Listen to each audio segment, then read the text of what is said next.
Would you like to have dinner with us? The small voice rose gently through the snowy hush of Bryant Park, slicing clean through the silence. Julia Carter looked up from her lukewarm coffee, momentarily stunned.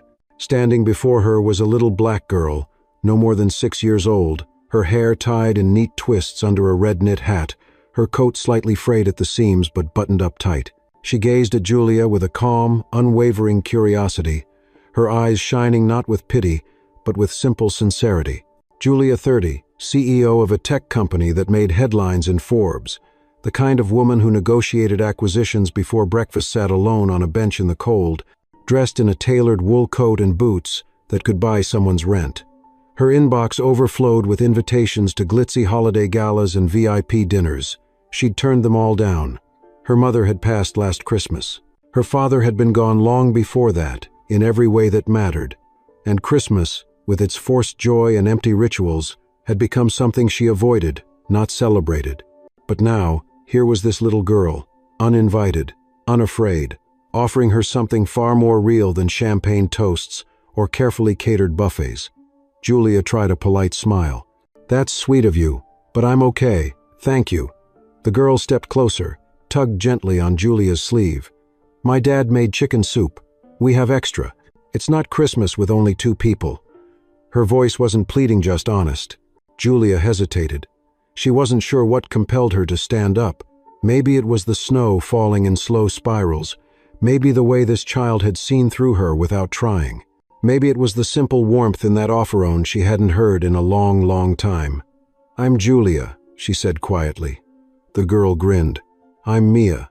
She reached out, tiny fingers closing around Julia's hand with surprising certainty, and led her away from the park like it was the most natural thing in the world. They walked several blocks through quiet streets, past flickering Christmas lights and worn brick buildings. Mia chatted the whole way about her school, her favorite crayon, burnt orange, and how her dad made the best cornbread in the Bronx. Julia said little. She was too busy trying to remember the last time someone had spoken to her without needing anything. The apartment was small, 3rd-floor walk-up in a building with peeling paint, and a hallway that smelled faintly of old newspapers and floor polish. Mia knocked once, then pushed the door open. A man in his mid-30s stood at a table, ladling soup into bowls. He looked up and froze when he saw Julia. Broad-shouldered, in a threadbare sweater and jeans, he had the tired alertness of someone who carried more than his share. "Dad, this is Julia," Mia announced proudly. "She was alone, so I invited her." He glanced at Julia, surprised, cautious. Julia raised her hands slightly. "I didn't plan this," she said. "She's persuasive." For a moment, silence. Then the man nodded once. "If Mia invited you, there's a chair for you."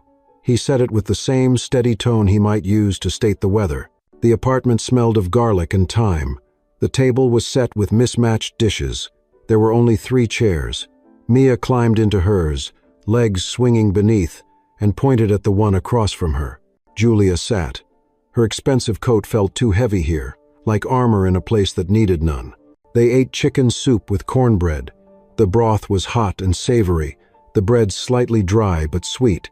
No small talk, no business cards, just the clink of spoons and the occasional giggle from Mia. On the wall behind her, a crayon drawing showed 3 stick figures, one tall, one medium, one small. The tallest had a faint X over it. Julia didn't ask. She didn't need to. "Thank you for having me," she said quietly, when the bowls were nearly empty. Markusha's name, spoken once by Mia, just nodded. "You're welcome." His eyes weren't warm exactly, but they weren't closed either. Mia leaned forward across the table. "Today's the best day," she declared, "because you came." Julia felt her throat tighten. She hadn't expected to feel anything tonight, but here it was.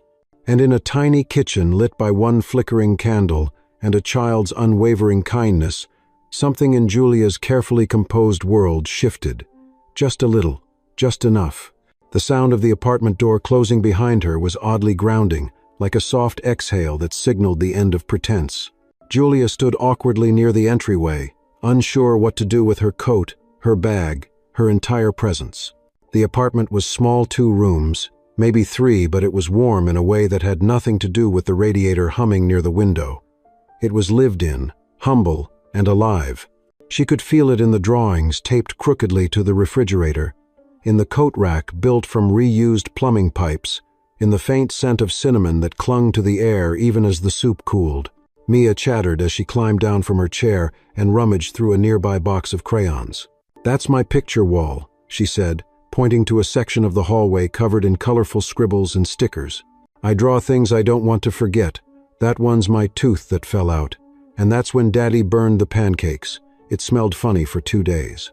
Julia smiled despite herself. It had been years since she'd heard a child talk without a filter, just speaking life as it came. Marcus moved quietly in the kitchen, stacking the dishes with practiced efficiency. He hadn't spoken much since welcoming her, and Julia wasn't sure if it was politeness or discomfort. "I can help with those," she offered, stepping closer. Marcus glanced over his shoulder. "Guests don't wash dishes," he said simply but not unkindly. He dried his hands on a towel and turned to face her. "You really didn't have to say yes, you know, Mia. She invites people sometimes. Usually they smile and keep walking." Julia looked down, suddenly uncertain. "I didn't say yes because I felt sorry for her." "Didn't say you did," Marcus replied. "Just saying most folks don't stop, let alone follow her home." His eyes, dark and observant, weren't accusing. If anything, they were curious, as if trying to understand what kind of woman willingly stepped out of her world and into theirs. Julia shrugged lightly. "She reminded me of someone. Me, maybe, when I still believed in dinner invitations." Marcus's gaze softened slightly. He nodded, then moved to the fridge and pulled out a small carton of juice. "You want some? It's peach. She insists it tastes like sunshine." Julia chuckled. "That sounds like the kind of endorsement you don't turn down." He poured it into a mismatched glass, handed it to her, and leaned against the counter. For a moment, they both stood in the soft hum of the kitchen, not saying much. Julia took a sip. It did not, in fact, taste like sunshine, more like overly sweet nectar, but she smiled anyway. "How old is she?" she asked. "6, Marcus said. "Going on 16. Talks like she's got wisdom beyond her years." "She does," Julia said softly, watching Mia draw a crooked star on the corner of a paper plate. "Where's her mom?" The question hung for a beat too long. Marcus didn't flinch, but his voice lowered. "Left when Mia was barely walking. Said she couldn't do it anymore. Said love didn't pay bills." Julia absorbed that in silence. "I'm sorry." "Don't be," he said. "We're better off now. Harder? Sure. But there's peace in knowing who's staying." Julia looked over at Mia, who was humming a tune, lost in her own creation. "She's lucky to have you." Marcus gave a quiet chuckle. "Some days I wonder if it's the other way around." Julia didn't respond, but the thought clung to her. She couldn't remember the last time someone had talked about parenthood without performance or pride, just simple truth. She sipped her juice and let the moment breathe. "So," Marcus said after a pause, "what made a woman like you spend Christmas Eve alone in a park?" Julia hesitated. "Work," she said too quickly. Then, quieter, loss and noise. "I just needed quiet this year." Marcus nodded slowly. Quiet can be good, but it can also be loud in the wrong ways. Julia met his eyes. There it was, that unspoken understanding, the kind people didn't offer at board meetings or cocktail parties, a kind of truth that didn't need embellishment. "Do you always let strangers into your home?" she asked lightly, trying to shift the tone. "Only the ones under 4 feet tall invite them," he replied dryly. Julia laughed, a real laugh this time, surprised by how natural it felt. Mia looked up, beamed, then returned to her drawing with renewed enthusiasm. "She likes you," Marcus added. "She usually doesn't talk this much to people she just met." "She's disarming," Julia admitted. "And stubborn. She didn't give me much choice." "Yeah, that's her," Marcus said, with a touch of pride. "Gets that from her grandmama. That woman could convince a brick wall to move." "You live near family?" Julia asked. Marcus shook his head. "Not anymore. Just me and Mia now." The room settled again. Outside, the snow continued to fall, layering the city in silence. Julia glanced at her watch. It was late. Later than she'd intended to stay. She stood reluctantly. "I should go. I didn't mean to intrude." Marcus straightened, nodding once. "Thanks for coming, really." "Thank Mia," Julia said. "She invited me." She opened the door. She turned to the little girl and knelt slightly. "Thank you, Mia. You gave me something I didn't know I needed." Mia looked up with wide, sleepy eyes. "Are you coming back tomorrow?" The question caught Julia off guard. She paused. "Would you like me to?" Mia nodded firmly. "Yes, we're making pancakes. Daddy doesn't burn them anymore." Julia looked at Marcus, who shrugged. "We'll save you a plate," he said. Julia smiled. "Then I guess I'll see you tomorrow." She opened the door and stepped back into the cold. But this time, the night didn't feel quite as heavy. There was a weight in her coat pocket, a folded napkin with a crayon drawing on it. 3 figures holding hands, Julia, Mia, and Marcus. And above them, a crooked sun that looked suspiciously like a fried egg. Julia tucked it deeper into her pocket and walked on, the city's lights blinking softly like stars that finally felt a little closer. Julia returned the next day just before noon, her coat collar pulled up against the wind, a paper bag from a neighborhood bakery in hand.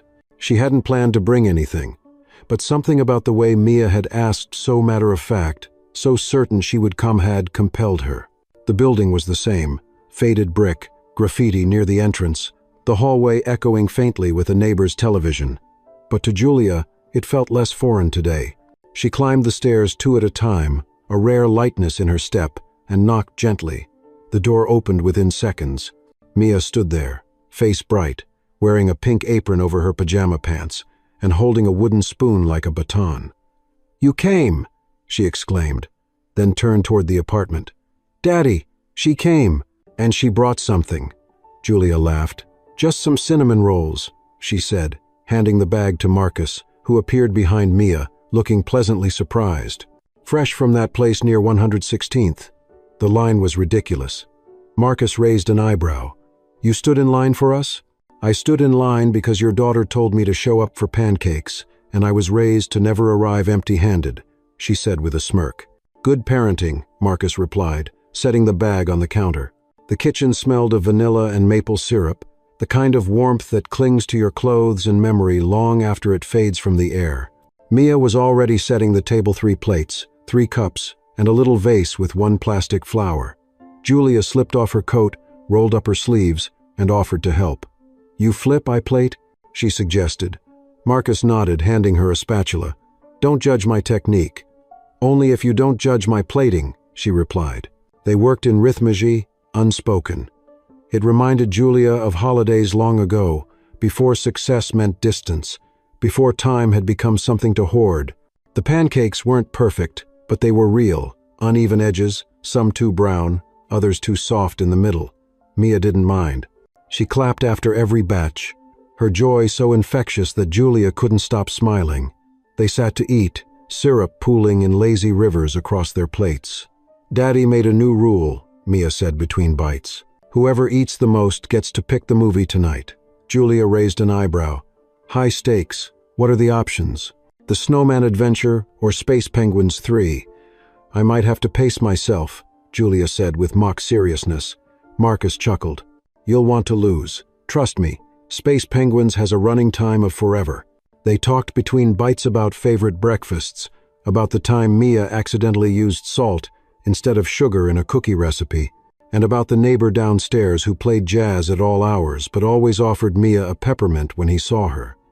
Then, as the plates emptied and the syrup grew sticky on their fingers, the conversation shifted. Julia, absently wiping her hands, asked, "What did you do before all this?" Marcus leaned back in his chair. "Used to study music. Guitar, mostly. Majored in it even. Thought I'd teach one day." "What happened?" she asked softly. He glanced at Mia, who was now building a syrup fort with her pancakes. "Life. Mia's mom left. I had to drop out. Found a job at a warehouse. Then driving. Then whatever paid." Julia didn't press. The weight in his tone was enough. "That must have been hard," she said. "Harder than the music," he admitted. "But simpler, too. You don't need talent to keep a kid fed. Just hours and willingness. And love," Julia added quietly. Marcus didn't respond right away. "That too," he said finally. "Though love doesn't cover rent." Julia looked at him, really looked at him, the quiet exhaustion in his posture, the way his fingers fidgeted slightly when talking about the past, the pride that still lingered in his voice when Mia's name came up. She thought about the board meetings she chaired, the executives who cracked under pressure, the endless grind of performance and persona. And here was Marcus unknown, unrecognized, but holding up an entire world with his bare hands. "You ever think about going back?" she asked. "To music?" "Sometimes," he said. "Then I remember tuition, and schedules, and how daycare costs more than rent in most places." Julia nodded. "You know, my company has a music program. We donate instruments, offer lessons to schools that can't afford arts funding." Marcus looked intrigued but cautious. "Sounds great. For kids." "It is," she agreed. "But it also needs people to organize, teach, repair instruments. We hire, not charity jobs." He raised an eyebrow. "You offering me a job?" "I'm offering you a meeting," she clarified. "If you want it. If not, that's okay too. No strings, no pity. Just possibility." Marcus considered it, his eyes narrowing slightly. "You always recruit over pancakes?" "Only when the candidate makes the best syrup forts I've ever seen," she replied, nodding toward Mia. He smiled Thina, full, real smile that made his face seem younger. "I'll think about it," he said. "Good," Julia replied, "because I think you've got more to offer than overtime hours and delivery routes." Later, as they cleaned up, Mia fell asleep on the couch, a fork still clutched in one hand. Julia covered her with a blanket, brushing a curl from her forehead. "She's something," she whispered. "She's everything," Marcus replied. Julia hesitated at the door. "I didn't expect this," she said, "but I'm glad I came." Marcus nodded. "You're welcome anytime." "Tomorrow?" she asked, half joking. "We're doing fried chicken," he said. "But you'll have to earn your spot. She's the judge." Julia grinned. "Deal." And as she stepped back into the cold December air, the chill didn't bite quite so hard. There was still snow, still noise, still the relentless hum of the city, but now there was a thread of warmth woven into her winter, and it had the shape of a kitchen table, a pancake sticky napkin, and a child who believed that dinner could heal just about anything.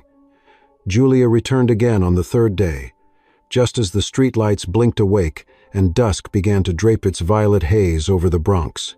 She had stayed up most of the night thinking about the conversation with Marcus, about his quiet dignity, his refusal to ask for anything despite carrying so much, and about Mia whose laughter still echoed in her ears like music she hadn't known she missed.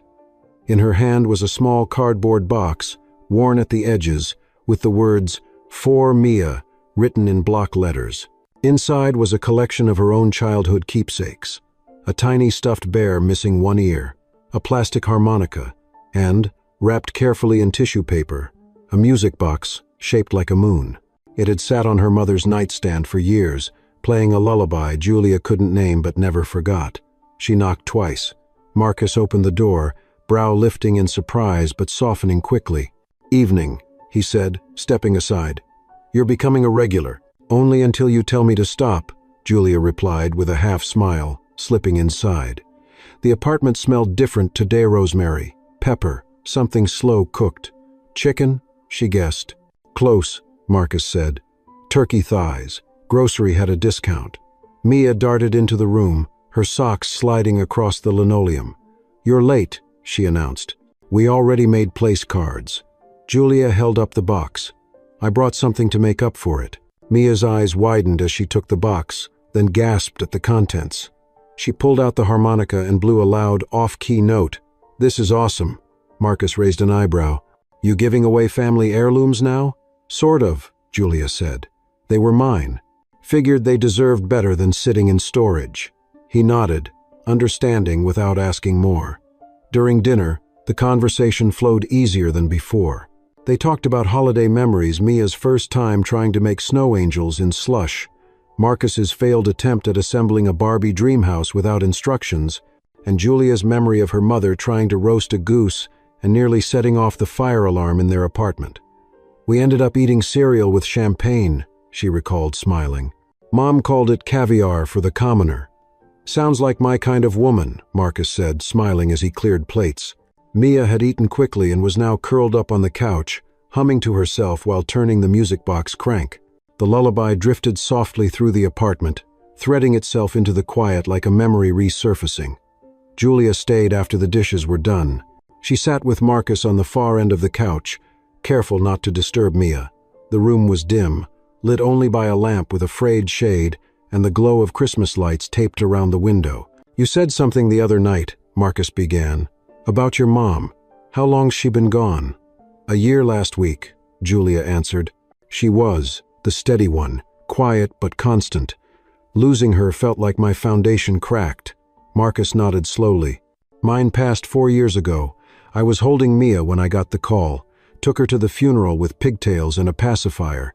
She handed everyone tissues like she knew." "She probably did," Julia said. "She sees more than most adults I know." "She sees people," Marcus said. "Always has. She saw you." Julia swallowed. "I think she saved me that night. I didn't even realize how hollow I'd become until she offered me soup." "It's the small things," Marcus said. "That's where the soul sits." They fell quiet. The only sounds were the soft whir of the fridge and Mia's breathing, steady and deep. Julia shifted slightly, her hand brushing against Marcus's. He didn't move away. "You know," she said quietly, "I wasn't looking for any of this. I thought I had everything figured out." "And now?" he asked. "Now I'm not sure of anything," she admitted. "Except that, being here feels more real than anything I've done in months." Marcus looked at her, and for the first time, the guarded caution in his eyes was gone. "We don't have much," he said, "but what we do have, we give fully. That's how I was raised."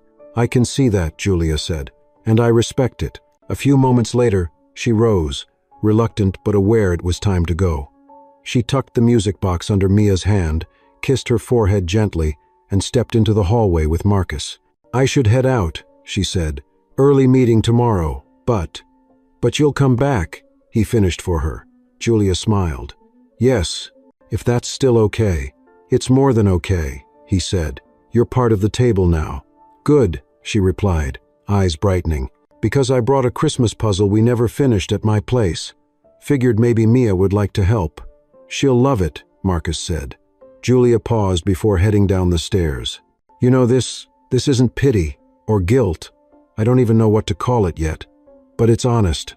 Marcus nodded. "That's all that matters here." As she stepped out into the street, snow beginning to fall again in slow, deliberate flakes, Julia felt the weight of her world shift once more. Not in the seismic, shattering way that success often demanded, but in the quiet, undeniable way that comes when something long lost begins to return not as it was, but as it always should have been. And it was only the beginning. The following Monday, Julia sat in her office on the 32nd floor of Carter Systems. The skyline of Manhattan stretched out like a model city through the glass wall behind her. The room was quiet, her morning coffee untouched, and the cursor on her laptop blinked against a blank email she had started 3 times but couldn't bring herself to finish. She was thinking about Marcus, specifically about the conversation they'd had 2 nights ago and the way he had listened, without interrupting or offering solutions. It was something Julia rarely encountered, even among her most seasoned advisors. Her company was expanding, launching a community-based program through its nonprofit arm music and arts access for underserved neighborhoods, mentorship for young musicians, and tech-based learning tools. She needed someone who understood the weight of what it meant to start with little and build forward anyway, and Marcus, without realizing it, had been the blueprint. She leaned back in her chair, picked up her phone, and dialed the number he had scribbled on a napkin and slid to her after dinner. "This is Marcus," he answered. "Hi," Julia said. "I was wondering. Would you be open to coming in? I want you to meet someone on my team." "For what?" he asked, cautious but not closed. "For a conversation," she said. "No promises, just coffee and honesty." He was quiet for a second, then said, "All right, when?" "Tomorrow morning, 10? I'll be there," he said. Julia hung up and immediately called her HR director, Alexis. "I need you to meet someone. No resume, no references yet. Just your instincts. He's not looking for charity, so don't offer any. Just talk to him." Alexis, used to Julia's surprises, simply said, "Understood." The next morning, Marcus stood outside the building at exactly 9:55 a.m., wearing his cleanest shirt, the collar a bit too tight and sleeves slightly wrinkled. He looked up at the glass tower, shoulders squared but eyes hesitant. Inside, Julia met him in the lobby. "You're early," she said with a warm smile. "Habit," he replied. "Showed up early once to a warehouse job and they hired me on the spot. Let's hope history repeats itself, she joked, guiding him toward the elevator. They took it up in silence. Julia watched his reflection in the mirrored wall scum, composed, the kind of steady presence people underestimated until they had to rely on him. When they reached the floor, she introduced him to Alexis, a sharp-eyed woman in her 50s, with a no-nonsense demeanor and a reputation for spotting both talent and nonsense in equal measure. "Marcus," Alexis said, shaking his hand firmly. "Come in, let's talk." Julia stayed behind as the door closed, letting the moment be theirs. She trusted Alexis. If Marcus was right for the role, she'd know. An hour later, Alexis emerged, smiling in a way that was rare and genuine. "He's the real thing," she said simply. "Not just his story, his presence. He listens more than he talks. He's grounded, and he gets it. If he's willing, he'll be an asset. Not just in outreach, but in building something real." "I knew it," Julia said softly. Marcus stepped out behind her, expression unreadable. "How'd it go?" she asked. "She grilled me," he said. "In a good way. I didn't think I had much to say until I said it." "You did fine," Alexis said. "Better than fine." Marcus turned to Julia. "You sure about this? You run an empire. I'm just a guy who makes turkey thighs and walks a kid to school. You're also a man who knows how to show up, how to stay." "That's rare," Julia replied. "And we don't need more suits. We need more people who understand why this work matters." "What would I be doing?" he asked. "Helping run our community engagement branch," she said. "Coordinating programs, mentoring new hires. It's flexible, it's real, and it matters." Marcus considered her for a long moment, then nodded. "Then let's try." Later that evening, Marcus sat at the dinner table while Mia colored with her crayons beside him. "Did you go to the tall building today?" she asked without looking up. "I did," he said. "They want me to work with them," Mia beamed. "Does that mean we're rich now?" He laughed. "No, honey, but maybe we're a little less stuck." "Do you get an office?" "Maybe. I'll find out." She looked up at him, then carefully placed her drawing in his lap. It was a crayon sketch of their apartment, with a new figure next to Julia, all three of them holding hands. At the top, in crooked letters, it read, "My grown-up team." "You're the best team," she said. Marcus folded the paper and tucked it into his pocket. "I've got good teammates," he replied. That night, as the city buzzed with post-holiday fatigue and the world shifted gears toward a new year, Marcus sat at his kitchen table, reflecting. He wasn't stepping into a dream job or a promise of riches, but he was stepping into something honest, something built on mutual respect, not favors.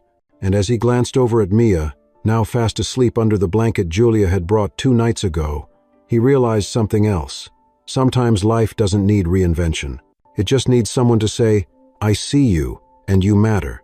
Julia had said that not with grand gestures, but with a door held open, a chance offered, not imposed.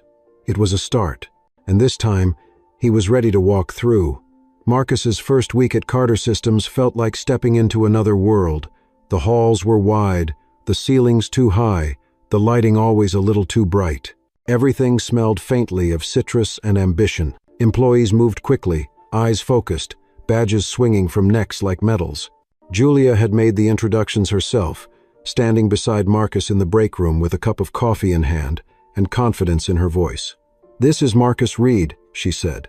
"He's joining our community engagement team, bringing a different kind of experience. Be good to him." Most of the team had smiled, nodded, even shaken his hand. But Marcus had been around long enough to feel what wasn't said. Behind the polite greetings were undercurrents he couldn't quite name, but they chilled him just the same. On Wednesday, as he walked into the staff lounge to refill his water bottle, he caught a whisper. "Isn't that the guy Julia brought in?" someone murmured behind the vending machine. "No resume, no degree, must be a charity hire." "Or something else," another voice added with a snort. Marcus didn't flinch. He just turned, nodded politely, and walked out, but the words stuck. The next day, he stayed late after most had gone, tidying the storage room where they kept program materials. He wasn't asked to do it, but the mess had bothered him. As he sorted supplies, Alexis walked in. "Burning the midnight oil," she said with a faint smile. "Thought I'd leave the place better than I found it," he replied, straightening a box. "Old habit." She leaned against the doorframe. "You're doing fine, Marcus. Better than fine. Am I? He asked, not looking up. Some folks seem to think I'm a project Julia picked up like a stray dog, Alexis sighed. People talk when they feel threatened. You didn't come from their world, so they'll question how you got in. But how you stay, that's up to you. I don't want special treatment, he said. You're not getting it, she replied. You're here because you bring something we need. They'll see it, or they won't. Either way, you keep doing the work. He nodded slowly. Thanks, Alexis. She gave him a firm pat on the shoulder. And for what it's worth, I trust Julia's gut more than most people's resumes. That evening, Marcus rode the train home feeling the weight of that conversation. He had always known his place in the world working class, outside the boardrooms and buzzwords. But now, walking through those polished halls each day, he felt the familiar pull of two worlds that rarely touched. At home, Mia greeted him at the door with her usual enthusiasm, arms thrown around his waist. "Daddy, I saved you the last brownie. Now that's the welcome I needed," he said, kissing the top of her head. "Did you get your own desk yet?" she asked, handing him a napkin-wrapped square of chocolate.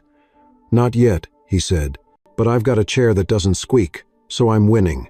She giggled and ran back to her drawing pad. Julia stopped by later that week. She brought a box of tea and a small set of watercolor paints for Mia, who immediately launched into a flurry of thank yous. Marcus poured hot water into mugs while Julia settled into the worn armchair near the window. "How's the job?" she asked. "It's good," he said. "Challenging, eye-opening, a little cold in the beginning, but I'm finding my rhythm." She studied him. "You heard something, didn't you?" He hesitated. "People talk. Wonder why I'm there. Wonder why you brought me in." "Let them," Julia said calmly. "They're not the ones I answer to." "Maybe not," he replied, "but they're the ones I walk past every day."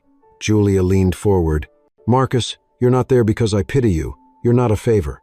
You're a man who brings lived experience, integrity, and empathy into a space that desperately needs it. That's more valuable than 10 MBAs with no soul." He looked at her, and for the first time since he started, the knot in his chest loosened. "I just don't want Mia to ever hear someone say I didn't earn my place." "She won't," Julia said firmly, "because she'll see how you carry yourself. She'll know." A silence passed between them, not heavy, just full. Mia looked up from her painting and held out a sheet with a new drawing, a tall building, with her dad inside, smiling, behind a desk. Above it, in pink crayon, she had written, "My dad's office." Julia smiled as she took the drawing. "You're already changing the narrative," she said. Marcus nodded, more to himself than anyone. One day at a time. The next morning, Marcus walked into the office just as the elevator doors opened on the 12th floor. Several employees were chatting near the break area. One looked up, and for a moment, it seemed like he might turn away. But then he said, "Morning, Marcus." The others followed. "Hey, man, morning." It wasn't much, but it was something. And Marcus, who had never asked to be liked, only to be respected, felt the shift, not in volume, not in validation, but in the quiet space between doubt and belief, where the work begins and the noise fades. That afternoon, as he helped organize a volunteer drive for the company's holiday outreach, he remembered Alexis's words, "How you stay, that's up to you." And Marcus intended to stay, not to prove them wrong, but to prove to Mia and to himself that belonging didn't require permission, just presence, purpose, and the resolve to keep showing up. The Saturday after the company's outreach drive, Julia decided on impulse to visit Marcus and Mia. She didn't text, didn't call ahead, just stopped at a corner market on the way and picked up a small bag of oranges and a bundle of cinnamon sticks. The city had just gotten its first real snowfall of the season. The streets were covered in a soft blanket of white, muffling the usual chaos into a gentle hush. She arrived at their building just before noon. As she stepped out of the cab, she spotted them in the small courtyard behind the apartment complex. Mia was bundled in 3 layers, including a lopsided pink beanie and mittens that clearly didn't match. She was laughing, twirling, holding a carrot in one hand. Marcus, dressed in a thick brown coat and a gray wool cap, was kneeling in the snow, shaping what looked to be the middle section of a snowman. Julia smiled and walked slowly toward them, careful not to slip. She stopped a few feet away, hands tucked in her coat pockets. "You're missing the most important accessory," she said. Marcus looked up, startled, but quickly smiled. "What, a scarf?" "No," she said, holding out the bag. "Oranges. Snowmen deserve some vitamin C." Mia ran to her. "Miss Julia, come help. We need buttons and you have fashion." Julia laughed as she knelt beside Marcus, who was brushing snow from his gloves. "Didn't expect to find you in the middle of an art project," she said. "Well," Marcus replied, "someone declared it Snowman Saturday. Couldn't argue with that." Mia planted the carrot into the face of their creation, then looked at it, head tilted. "We need eyes. And a hat." Julia pulled off her knit beanie and placed it gently on top of the snowman's head. "There. He's official now. He needs a name," Mia said. "How about Mr. Chill? Or Sir Freezes? A lot," Marcus suggested. "No," Mia said thoughtfully. "He's Mr. Stay, because he's staying with us." Julia's breath caught for half a second. She looked at Marcus, who smiled quietly but didn't say anything. They finished building the snowman together, using buttons from Marcus's sewing kit and a strip of cloth as a scarf. When it was done, Mia clapped and spun in the snow. "Best day ever," she announced, then ran inside to get her sketchbook. Julia and Marcus stayed outside a little longer. "She's growing," Julia said softly. "She's always been big in spirit," Marcus replied. "But yeah, lately, she's steadier, happier. That's you," Julia said. "And this place, this rhythm you've given her." Marcus turned to look at her. "It's not just me." Julia didn't respond right away. The snow fell gently around them, dusting their shoulders, catching in their eyelashes. "You know," she said, "I came today because I needed to be somewhere that felt real." "And a snowman in the Bronx did the trick?" he asked, smiling. "No," she replied. "This, you, Mia, the way you live. It reminds me what matters." Marcus nodded, his voice quiet. "We make do. We make meaning where we can." Inside, Mia's face appeared in the window, motioning them in like a tiny conductor demanding her orchestra return to rehearsal. They laughed and followed her lead. The apartment was warm, filled with the smell of cinnamon tea and melting snow. Mia had already drawn a portrait of Mr. Stay, complete with buttons and a smiling carrot nose. "He'll melt tomorrow," she said solemnly, handing Julia the drawing. "But we'll build him again, maybe next week." Julia took the drawing and held it to her chest. "He'll be here," she said. Later, while Mia napped in her room, exhausted from snowball duels and hot cocoa, Marcus brewed a fresh pot of tea. They sat at the small kitchen table, quiet, the kind of silence that didn't need filling. Julia looked around the uneven floorboards, the hand-drawn decorations. The little calendar Mia had made out of paper scrap sand felt more at peace than she had in her own penthouse in months. "You said something when we first met," she said slowly, "that you didn't need talent to keep a kid fed, just hours and willingness." Marcus nodded. "Still believe it. But you have talent," she said. "I've seen, Mighton, how you lead, how you listen. You could be doing so many things." He shrugged. "Maybe, but what matters is doing something that lasts, something that roots. I'm not chasing titles. You're building something," she said. "That's rarer than you think." He looked at her for a long moment, then said, "So are you, even if you didn't mean to." The heater clicked and hissed in the corner, and from the other room, Mia murmured in her sleep. Julia leaned forward slightly. "I don't say this lightly, Marcus, but I know this has changed me." "For the better?" he asked. "For the truer," she said. He nodded once. "Then that's enough." The snowman outside began to lean slightly, its head tilting like it was listening. Julia watched it through the window and smiled. "We'll build him again," she whispered. And in her heart, something settled quiet and firm, like freshly fallen snow. The days after Snowman Saturday passed in a quiet rhythm. Julia continued managing her company during the day, but her evenings began to lean toward the warmth of that small apartment in the Bronx. Sometimes it was a quick visit with takeout and a storybook for Mia. Other nights, it was tea and laughter over mismatched mugs with Marcus, while Mia built castles out of couch cushions. There was no grand declaration, no formal arrangement. Julia simply became part of the picture, like a new color added gently to a painting already in progress. One Thursday evening, as they sat finishing leftovers at the table, Mia clutched a folded piece of paper with glitter glue stars and colorful drawings of balloons. "This is my birthday invitation," she said proudly. "I made it just for you, Miss Julia. You have to come." Julia smiled, carefully unfolding the paper. It read in crooked letters, Mia's 7th birthday, Saturday, 3 p.m. Games, cake, fun, and dancing. I wouldn't miss it, Julia said, tapping Mia's nose. Pinky swear? Mia held out her finger, eyes serious. Julia linked hers with it. Pinky swear, I'll be the first one at the door. That night, Julia lay awake in her apartment, the city stretching out below her window in a blur of golden lights.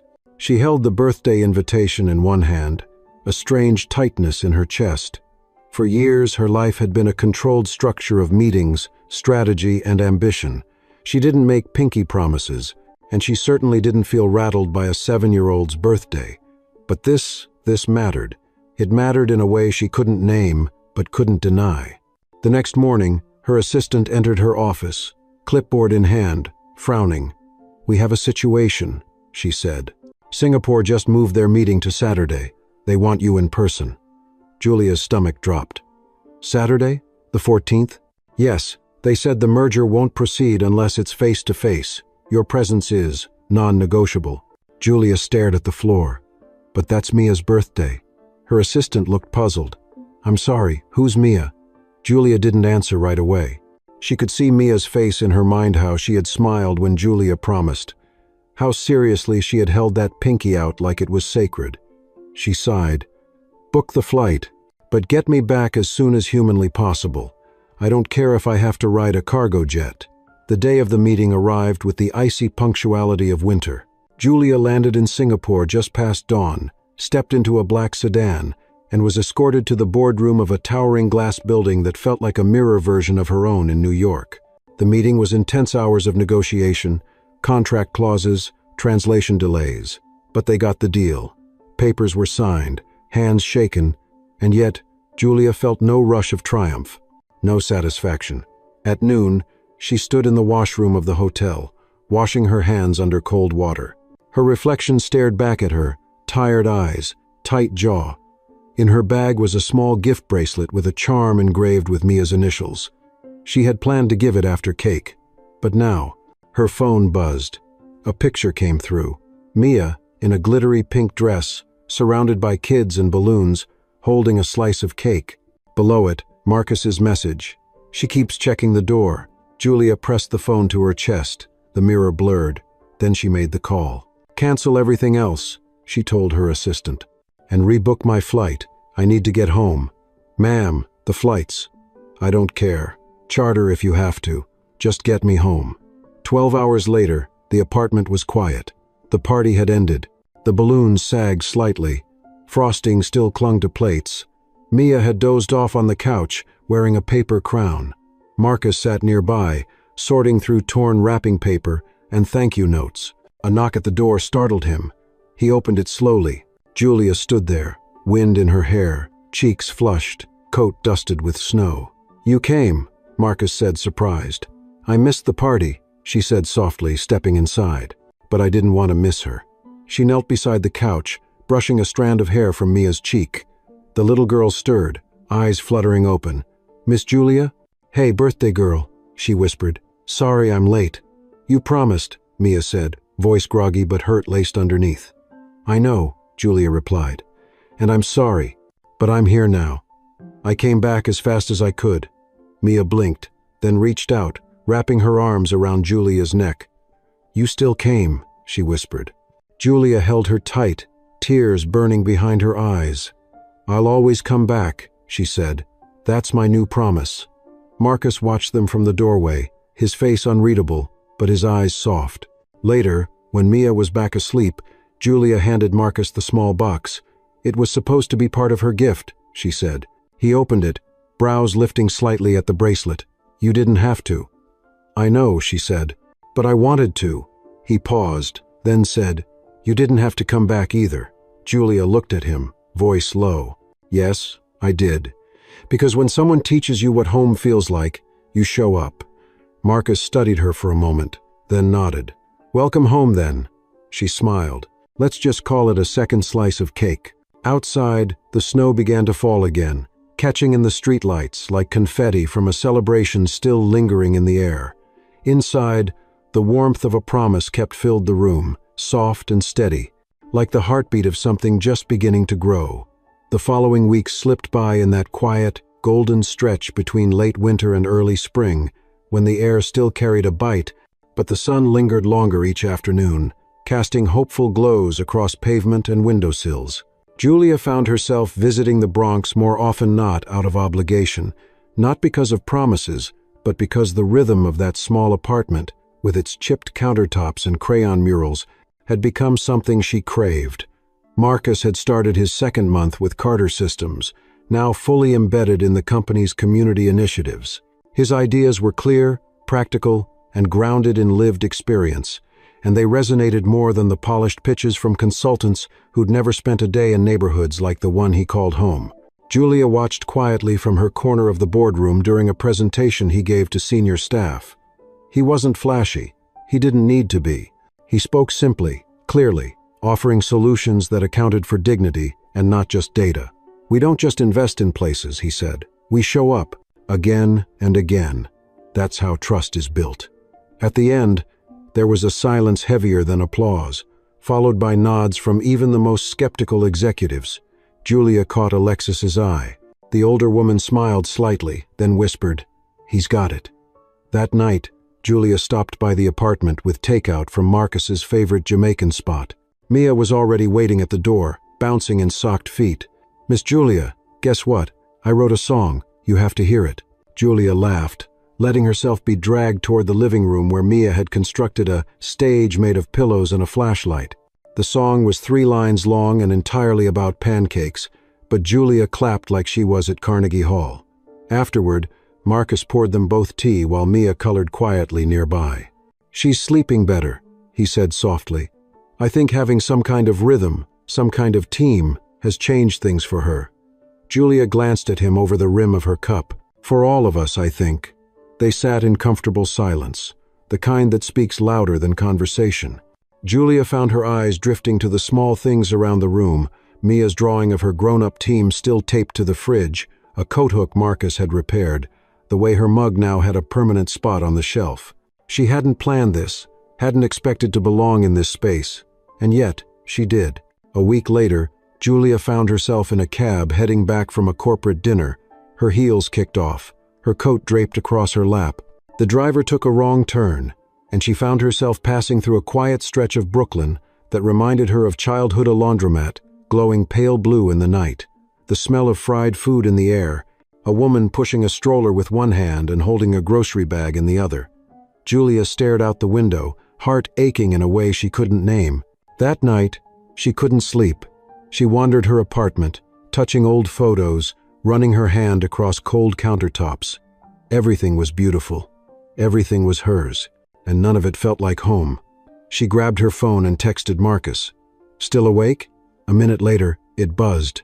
"Just put Mia to bed." "What's up?" "Nothing urgent," she replied. "Just wondering what time pancakes happen tomorrow." "Whenever you walk through the door," he wrote back. The next morning, Julia arrived just after 8.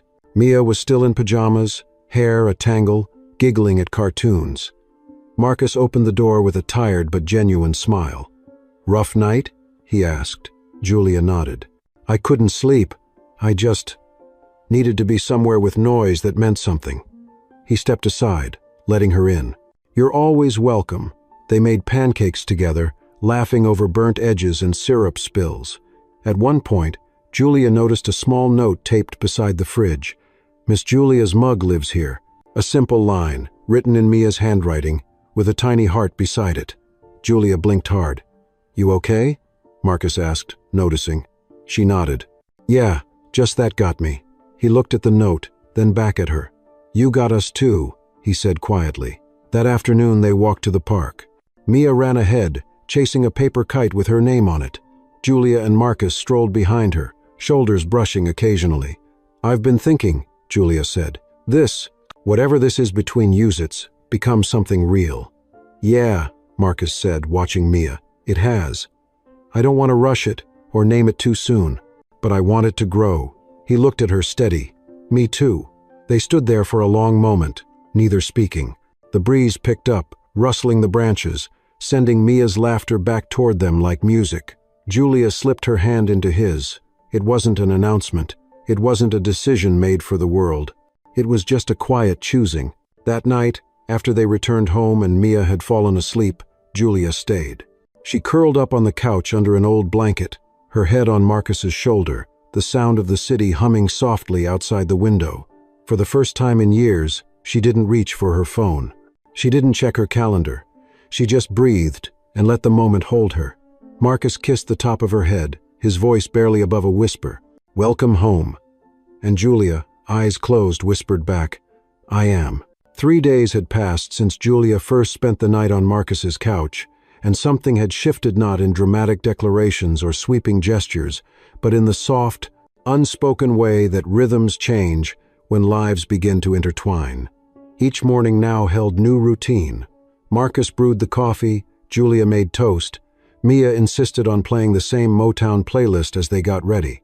The apartment had become less of a place Julia visited and more of a space she naturally moved within, as though she had always been there. On Thursday evening, as the sun dipped behind the skyline, casting golden light through the blinds, Marcus was at the stove, stirring something savory and rich. The scent of garlic and tomatoes mingled with rosemary, drifting through the small space. Julia was seated at the kitchen table, helping Mia cut stars out of construction paper for a school project. Scissors snipped unevenly as scraps of yellow and silver floated to the floor. "You're really good at this," Julia said, glancing at Mia's perfectly imperfect pile of glitter-dusted stars. "Daddy says I have an eye for sparkle," Mia said proudly. "He's right," Julia replied. Marcus turned from the stove. "Dinner's ready, not fancy, just my mama's old recipe." He set 3 mismatched plates on the table, each carefully portioned with pasta, homemade sauce, and warm slices of bread toasted in butter. Mia hopped into her chair and patted the empty seat beside her. "Miss Julia, you sit here. This one's yours now." Julia hesitated just a beat, then took her place, her fingers brushing the edge of the table worn smooth by years of meals and stories and life. As they began to eat, a hush fell, not awkward, but reverent, the kind of quiet that only appears when everyone at the table understands the moment matters. Julia looked around, her eyes resting on Mia's joy, Marcus's calm, and the tiny candle flickering in the middle of the table. This was not the high-rise boardroom with glass walls and catered meals. It was not the echo of applause after a keynote speech. But this was fulfillment. Mia broke the silence with a soft, "This is my favorite kind of night." "Why's that?" Marcus asked, smiling. "Because we're all here, and no one's rushing away." Julia's chest tightened. She reached over and took Mia's hand. "I'm not going anywhere." "Promise?" Mia whispered. "Promise," Julia replied, squeezing gently. After dinner, Marcus cleared the table while Julia rinsed dishes in the sink. They moved around each other like they'd done it 100 times. No need for instructions, just presence. Later, after Mia had been tucked into bed and the kitchen light dimmed to a soft glow, Julia and Marcus sat in the living room with 2 mugs of tea, steam curling between them like invisible threads binding their shared quiet. Marcus leaned back against the worn armrest, watching Julia study a photo on the wall, an old black-and-white picture of his mother holding him as a baby, both of them wrapped in a faded quilt. "She'd like you," Marcus said softly. Strong women always made her smile. Julia looked at him, her voice quiet. "You ever think about what she'd say now? About everything you've built? I think she'd tell me I took the long road, but I got there." "You did," Julia said. "And then you opened the door and let someone like me in. You weren't a stranger for long," Marcus said. "Some people you just recognize." Julia nodded.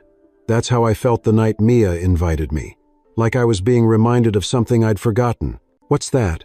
"That I still had room to belong somewhere." He reached over, took her hand, and held it in both of his. "You've got a seat at this table, Julia. It's yours. Always has been." She smiled, eyes glassy. "That means more than I can say." Just then, from Mia's room came a small voice. "Daddy?" "Miss Julia."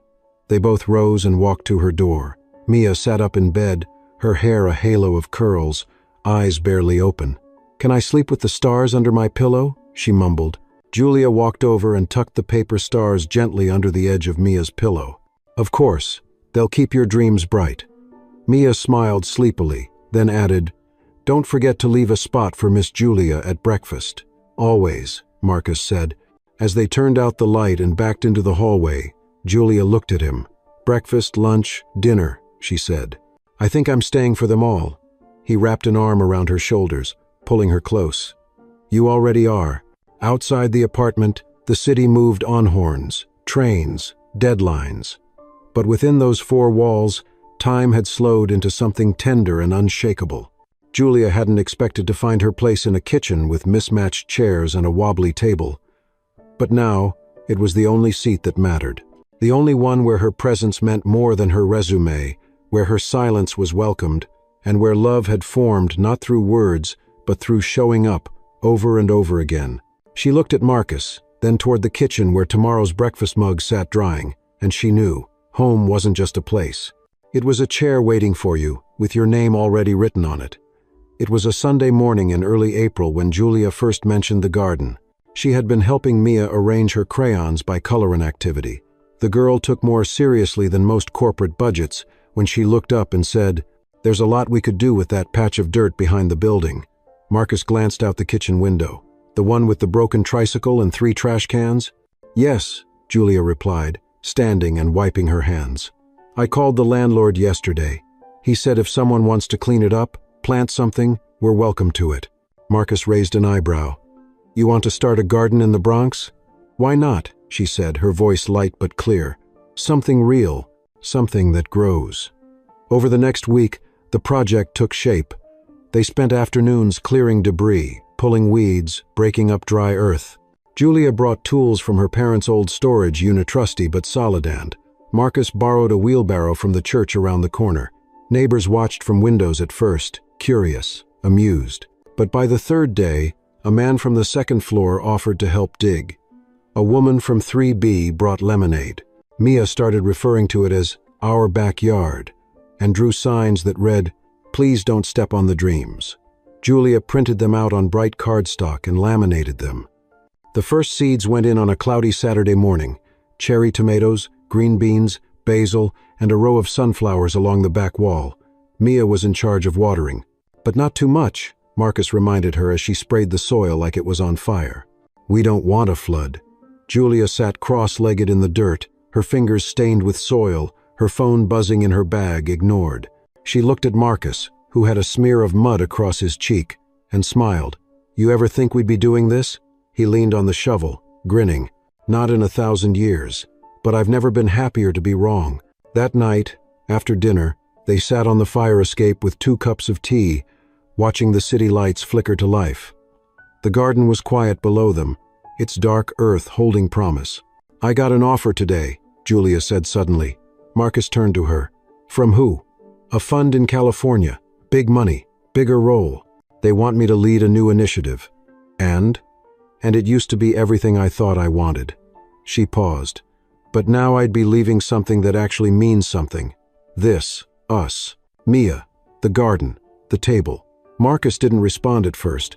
He sipped his tea and looked out at the skyline. "You've always had power, Julia, but this is the first time I've seen you rooted." She nodded. "And I'm not ready to be pulled up." He looked at her, his expression soft. "Then stay." "I want to," she said, and it wasn't a whisper. It was a truth, solid as stone. The next morning, Julia turned down the offer. She typed the email carefully, thanking them, stating plainly that her life had grown in a direction she hadn't expected, but one she now cherished. Then she hit send, closed her laptop, and exhaled.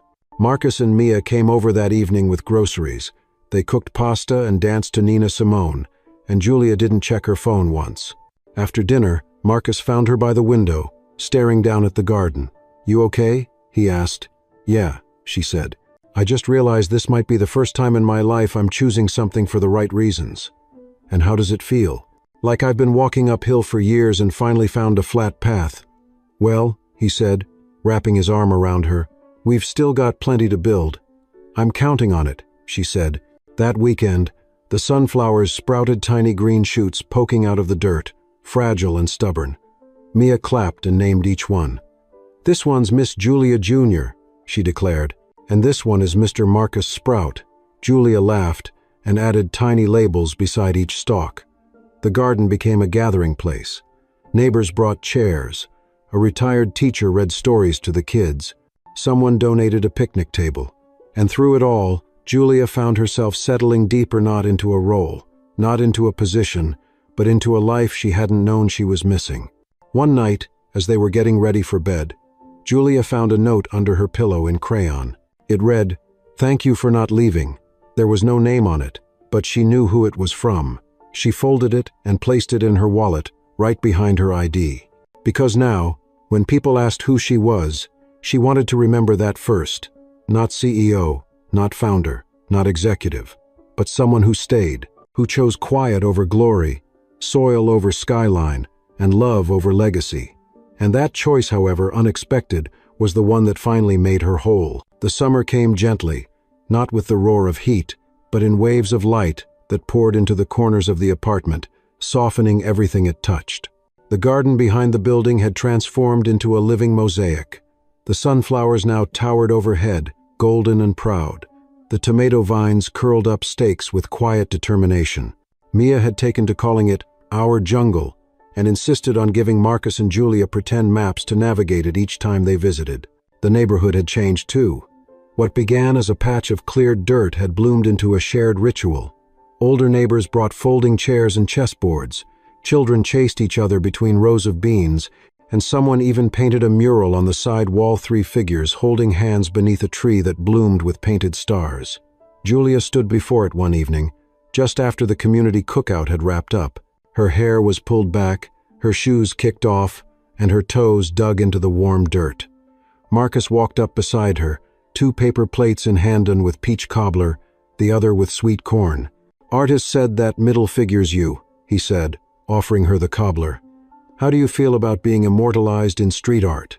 Julia studied the mural, her eyes lingering on the smallest hand, Mia's, painted in bright yellow. "I feel like I finally earned my place in something that matters." He nodded, standing beside her in silence. "This isn't what you imagined, is it?"